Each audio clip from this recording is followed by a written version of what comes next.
కొంతకాలంగా దర్శన్కి బెదిరింపు కాల్స్ వస్తున్నాయి. చంపేస్తామని బెదిరిస్తున్నారు కొంతమంది గుర్తు తెలియని వ్యక్తులు అంటూ ఆయన ఒక వీడియోలో మాట్లాడాడు. మత ప్రచారం చేస్తావారా అంటూ, అలాగే నిందితులు నాపై అటాక్ చేశారు, స్థానిక సమస్యలపై మాట్లాడినందుకే నాపై దాడి చేశారు అంటూ అభినయ్ చెప్పుకొస్తున్నారు. భరోసా అనే ఒక పార్టీని స్థాపించి ఏపీలో పాదయాత్ర చేస్తున్నారు పాస్టర్ అభినయ్ దర్శన్. అల్లూరి జిల్లా చింతపల్లి అటవీ ప్రాంతంలో అభినయ్ దర్శన్ పైన దాడి జరిగింది. దానికి సంబంధించిన విజువల్స్ మనం చూస్తున్నాం. ఈ విజువల్స్ లో చూడొచ్చు, అడవి ప్రాంతంలో పాస్టర్ పైన మరి కొంతమంది గుర్తు తెలియని దుండగులు దాడి చేశారు. నీరు సీసాలతో 6 వ్యక్తులు ఆ పాస్టర్ ని పొడిచారు. ఈ దాడిలో పాస్టర్ అభినయ్ దర్శన్ తీవ్రంగా గాయపడ్డారు. అతన్ని స్థానికులు అక్కడికి చేరుకొని హుటాహుటిన హాస్పిటల్కి తరలించే ప్రయత్నం చేశారు. తన పైన దాడి జరిగిన విజువల్స్ ని మనం చూస్తున్నాం. గుర్తు తెలియని వ్యక్తులు చూడండి, వాళ్ళు ఒక మాస్క్లు పెట్టుకొని వచ్చి మరి గ్లౌజులు కూడా పెట్టుకొని వచ్చారు. సో ఎలాంటి ఫింగర్ ప్రింట్స్ కూడా దొరకకూడదనే ఉద్దేశంతో బియర్ బాటిల్స్ ని పగలగొట్టి తన పైన అటాక్ చేశారు. దానికి సంబంధించిన ఒక్కసారి ఆ విజువల్ని ఒక్కసారి చూసే ప్రయత్నం చేద్దాం.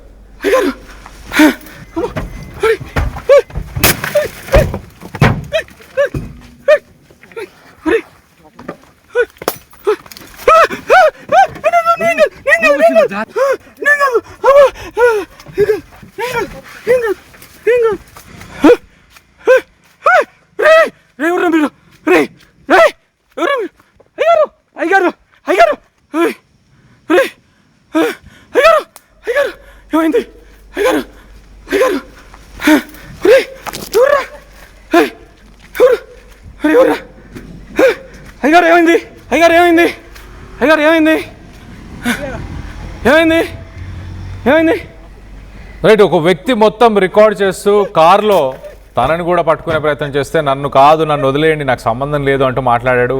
నేను కొత్త అంటూ మాట్లాడాడు. దాని తర్వాత అయ్యగారు ఏమైంది అంటూ ఆ వ్యక్తి పాస్టర్ దగ్గరికి వెళ్ళే ప్రయత్నం చేశాడు. సో మొత్తం మీద దీనికి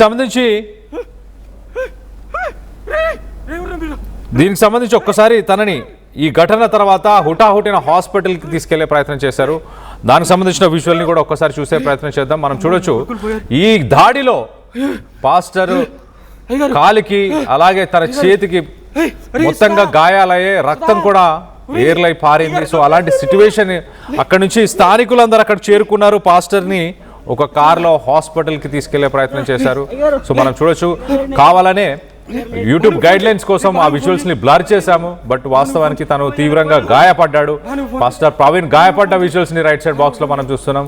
లెఫ్ట్ సైడ్ బాక్స్ లో పాస్టర్ ప్రవీణ్ తను మాట్లాడుతున్న ఆ ఫొటోస్ ని కూడా చూస్తున్నాం. సో మొత్తం మీద పాస్టర్ ప్రవీణ్ పైన దాడి ఎవరు చేసి ఉండవచ్చు, తన ఫ్యామిలీ మెంబర్స్ ఏం చెప్తున్నారు, ఒక్కసారి తన ఫ్యామిలీ మెంబర్స్, తన భార్య ఏం మాట్లాడుతుంది, ఒకసారి ఈ దాడికి సంబంధించి తన భార్య మాటల్లోనే వినే ప్రయత్నం చేద్దాం. నేను అభినయ్ దర్శన్ వైఫ్ని, కడపలో ఉంటాను. గత 3-4 రోజులుగా నా భర్తకు బెదిరింపు కాల్స్ వస్తున్నాయని ఆయన కాల్ చేసి చెప్తున్నారు. నేను మరి అట్లా బెదిరింపు కాల్స్ వస్తే మరి వచ్చేయండి ఇంటికి అని అంటే, లేదు నేను ఇక్కడే ఉంటాను, ప్రజల సమస్యపై పోరాడుతున్నాను, నేను ఇక్కడే ఉంటాను, కొద్ది రోజులు అయ్యాక వస్తానని చెప్పారు. మరి ఈరోజు అట్లా దాడి జరగడం, ఆయన మీద హత్యాయత్నం జరగడం అనేది అంటే చర్య తప్పు. కాబట్టి ప్రభుత్వాన్ని మరి దాడి చేసిన వాళ్ళ మీద ఎంక్వైరీ చేసి వాళ్ళని కనుక్కొని మరి నా కుటుంబాన్ని, నా భర్తను కూడా కాపాడమని నేను కోరుకుంటున్నాను. ఆ దాడి చేసిన వాళ్ళ మీద చర్య తీసుకోమని ప్రభుత్వాన్ని కోరుకుంటున్నాను. ఒక 3-4 రోజుల నుంచి కంటిన్యూస్గా బెదిరింపు కాల్స్ వస్తున్నాయి అన్నప్పుడు భార్య కడపకి తిరిగి రమ్మని అభినయ్ని అడిగింది. కానీ అభినయ్ లేదు, నేను ప్రజల కోసం పోరాడతాను, ఇక్కడే ఉంటానంటూ అభినయ్ చెప్పడం జరిగింది.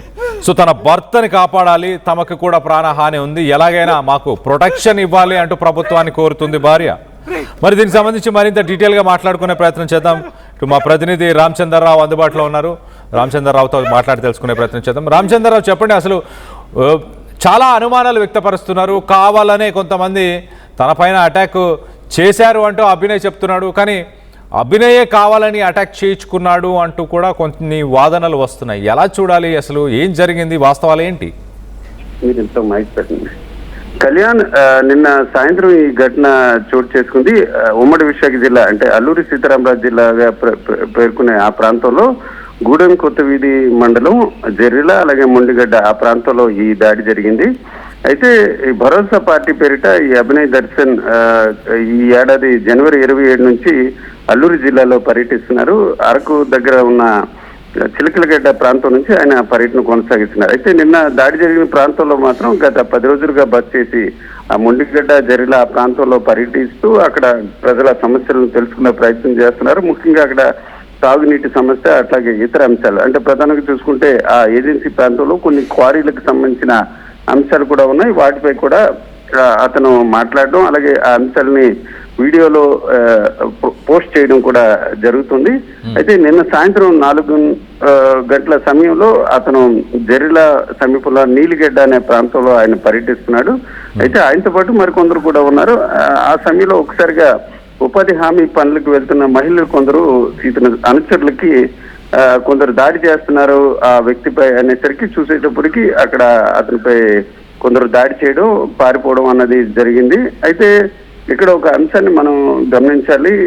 దాడి చేసిన వ్యక్తులు ముఖాలకి మాస్కులు ధరించడం అట్లాగే చేతులకి గ్లౌజులు అలాగే చివరికి వారి కాళ్ళకు కూడా మాస్కులు మాదిరిగా కొంత గ్లౌజులు అంటే ప్లాస్టిక్ గ్లౌజులు కూడా వేశారు. అంటే దాడి అంశం బయటపడకుండా అంటే తర్వాత ఫోరెన్సిక్ కావచ్చు లేక పోలీస్ జాగ్రత్తలకి అట్లాగే దొరకకుండా అన్న అంశం కూడా కొంత జాగ్రత్తలు తీసుకున్నారు.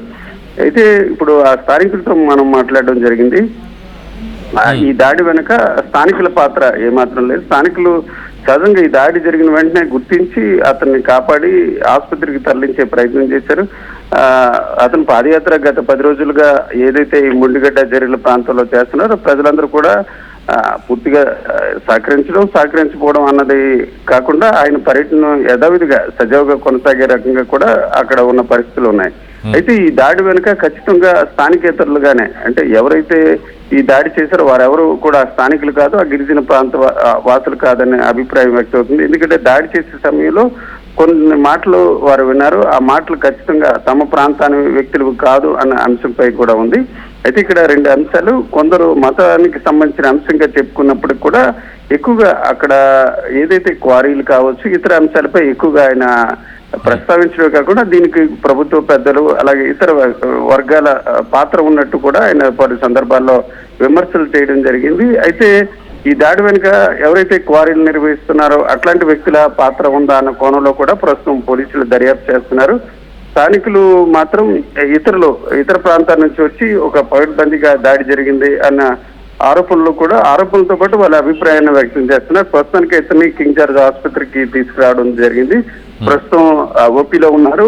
అతనికి అవసరమైన వైద్యం అందించే ప్రయత్నాలు జరుగుతున్నాయి. అయితే ప్రస్తుతానికైతే ప్రాణాపాయ పరిస్థితి లేదు. ఏదైతే వెంటనే గాయపడిన వెంటనే అతన్ని గూడెం కొత్త వీధి మండలం జెర్రిల ప్రాంతంలోని ప్రాథమిక వైద్యశాలకి వైద్యం అందించారు. అక్కడ నుంచి చింతపల్లికి తీసుకొచ్చారు.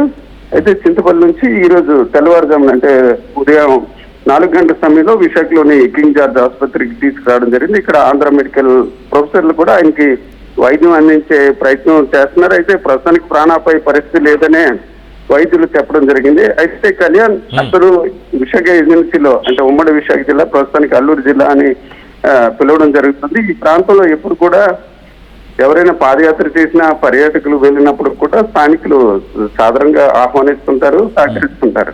కానీ ఈ దాడి ఖచ్చితంగా ఇతరులు చేసిన వ్యవహారంగానే చెప్తున్నారు. అయితే ఎందుకు చేశారు అన్న అంశంపై కూడా కొన్ని అనుమానాలు వ్యక్తం అవుతున్నాయి. దీనిపై లోతుగా విచారణ జరుగుతుంది. ఇప్పటికే ప్రభుత్వం అల్లూరు జిల్లా ఎస్పీతో కూడా మాట్లాడడం జరిగింది. వెంటనే దీనికి సంబంధించి ఒక ప్రత్యేక పోలీసు బృందాలు కూడా ఏర్పాటు చేశారు. చింతపల్లి ఏఎస్పీ కూడా పర్యవేక్షణలో దీని విచారణ జరుగుతుంది. మరి కొద్దిసేపట్లో దీనికి సంబంధించి కొన్ని ఆధారాలు దొరికే అవకాశం ఉంది. ఎందుకంటే నిన్న సంఘటన 4:30 గంటల సమయంలో జరిగింది. ఆ తర్వాత చీకటి పడిపోవడంతో ఇతన్ని వైద్యం అందించాలి ఇట్లాంటి అంశాలపై ప్రభుత్వం కావచ్చు లేకపోతే పోలీసులు ప్రాధాన్యత ఇవ్వడం జరిగింది. ప్రస్తుతం దీనిపై లోతుగా విచారించే ప్రయత్నాలు అయితే కొనసాగుతున్నాయి. మరి కొద్దిసేపట్లో దీనికి సంబంధించిన అంశాలు కొంత స్పష్టత వచ్చే అవకాశం ఉంది. కళ్యాణ్, అయితే రామచంద్రరావు, ఇక్కడ మొదటగా వచ్చిన విషయంలో మనం చూస్తే ఒక కారు అడవిలో ఉన్న కార్ లాగా కనిపిస్తుంది. దాంట్లో రికార్డ్ చేస్తున్న వ్యక్తి ఎవరైతే ఉన్నారో తను ఒక మొబైల్ ఫోన్ని తను హోల్డ్ చేస్తున్నారు. ఆ మొబైల్ ఫోన్ నుంచి తను కొంతమంది అంటే తన మీద కూడా అటాక్ చేయడానికి వచ్చినట్టు కనిపించింది.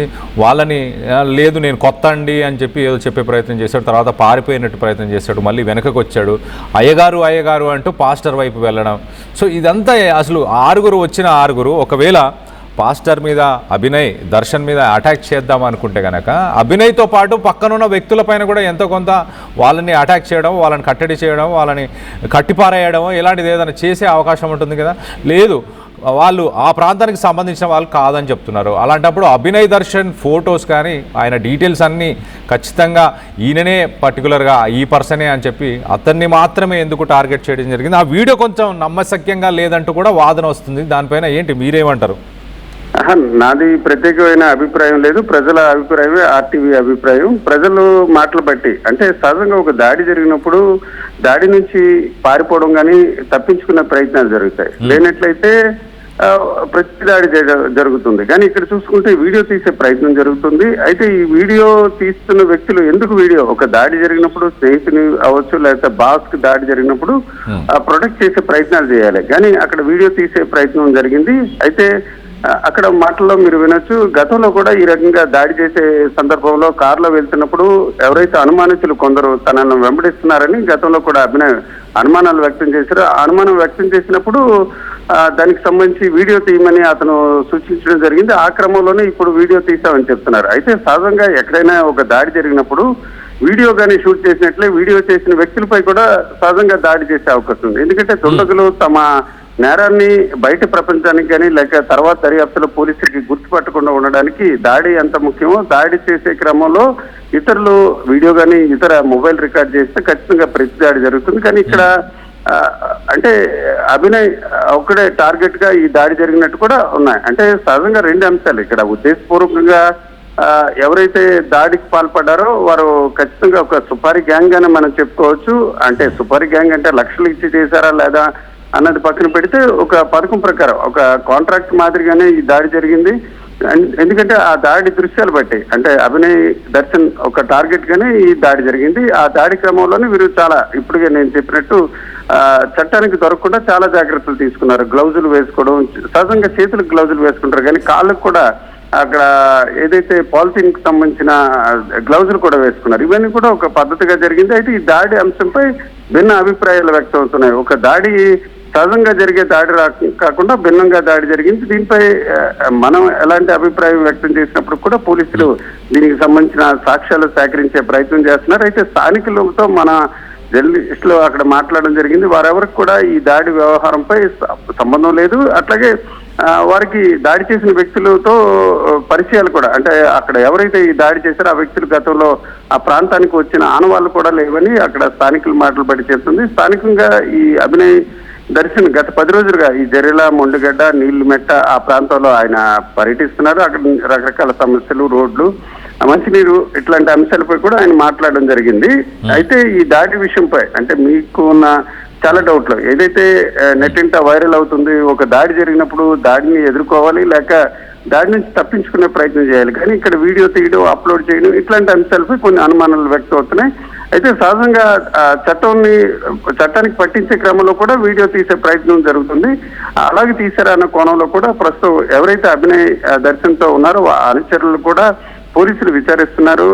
ఏ రకంగా దాడి జరిగిందనే విషయంతో పాటు దాడి వెనుక గల కారణాలపై కూడా విశ్లేషణ జరుగుతుంది. మరి కాసేపట్లో దీనికి సంబంధించిన అంశాలు కూడా కొంత స్పష్టత వచ్చే అవకాశాలు ఉన్నాయి.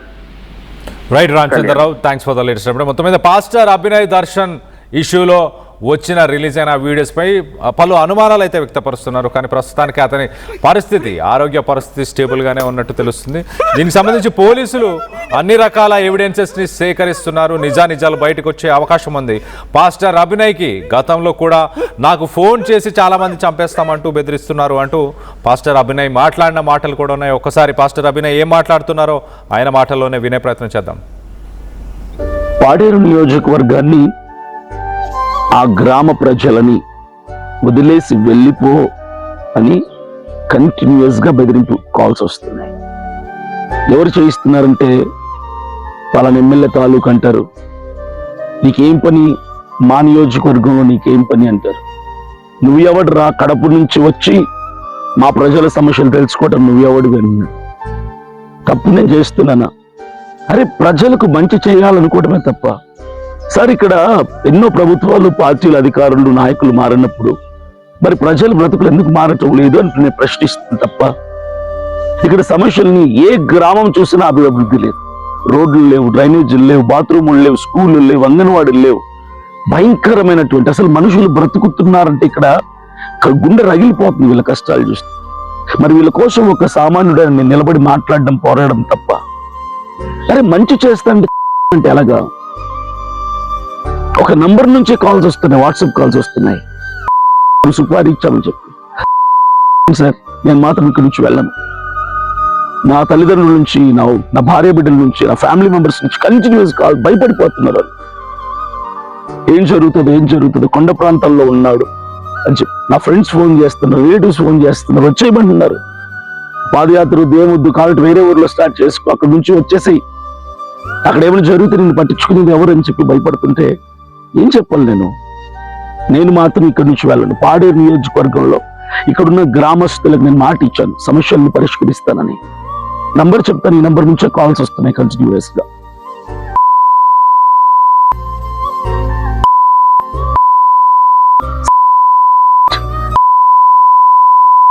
ఈ నంబర్ నుంచి బెదిరింపు కాల్స్ వస్తున్నాయి.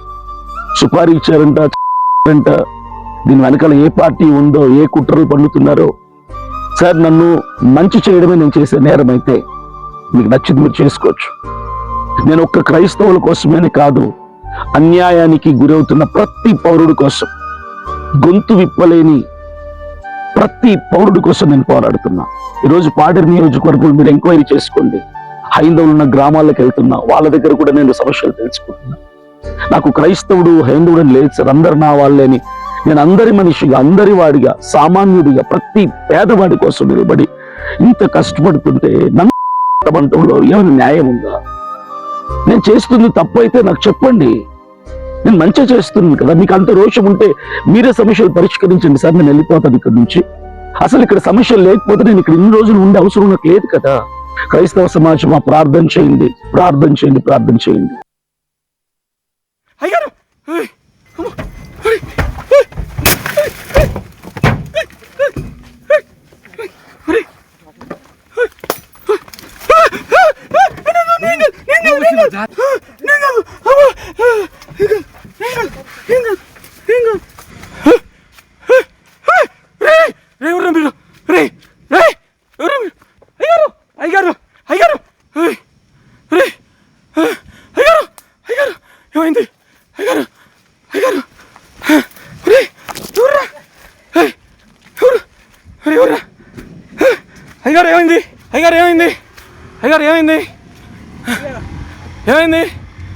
ఏమైంది?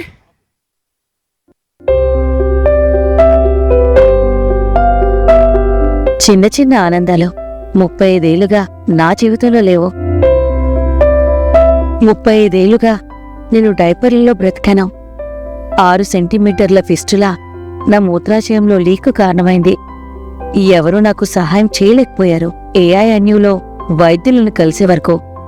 అక్కడ వారు రోబోటిక్ శస్త్రచికిత్సతో నాకు పరిష్కారం ఇచ్చారు. వారు నా ఆత్మవిశ్వాసాన్ని కూడా తిరిగిచ్చారు. Precision Care makes it possible. The Center for Robotic Surgery at AINU